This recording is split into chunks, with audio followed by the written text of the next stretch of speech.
ప్రతీకార చర్యకు భారత సైన్యం సిద్ధమవుతున్న తీరు చూసి పాకిస్తాన్ నాయకులు సైన్యం తీవ్ర భయాందోళనకు గురవుతున్నాయి. అక్కడి స్థానిక ప్రజలకు వారి ప్రభుత్వంపై నమ్మకమే పోయింది. అయినప్పటికీ పాకిస్తాన్ నుండి పదే పదే అనుదాడి బెదిరింపులొస్తున్నాయి. ఈ బెదిరింపు వెనుక చాలా కారణాలున్నాయి. ప్రధాన కారణాలలో ఒకటి పాకిస్తాన్కు వెళ్లే సింధు నది నీటిని భారత్ నిలిపివేసింది. రెండవ కారణం పాకిస్తాన్ ఆర్థిక పరిస్థితి యుద్ధం చేయడానికి సరిపోకపోవడం. పాకిస్తాన్లో పరిస్థితి చాలా దారుణంగా ఉంది. అక్కడ నిత్యావసరాల ధరలు ఆకాశాన్ని అంటుతున్నాయి.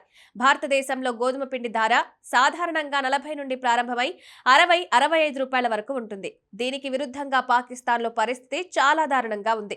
గోధుమ పిండి ధర ఆకాశాన్ని అంటుతోంది. పాకిస్తాన్ ఆన్లైన్ డెలివరీ కిరాణా యాప్లో శోధించినప్పుడు భారతదేశానికి ఆనుకుని ఉన్న పాకిస్తాన్లోని లాహోర్ నగరంలో 5 కిలోల గోధుమ పిండి ధర 615 రూపాయలు.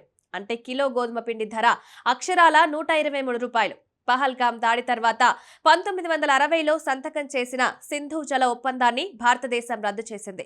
దీని కారణంగా పాకిస్తాన్కు వెళ్లే నీటిని భారతదేశం నిలిపివేసింది. పాకిస్తాన్ వ్యవసాయంలో 80% సింధు నది నీటితోనే సాగు చేయడం జరుగుతుంది. అటువంటి పరిస్థితిలో ఈ నీరు ఎక్కువ కాలం నిలిచి ఉంటే పాకిస్తాన్లో కరువు పరిస్థితి తలెత్తవచ్చు. పాకిస్తాన్లో ఆహార పదార్థాల ధరలు ఆకాశాన్నంటవచ్చుంటున్నారు ఆర్థిక నిపుణులు.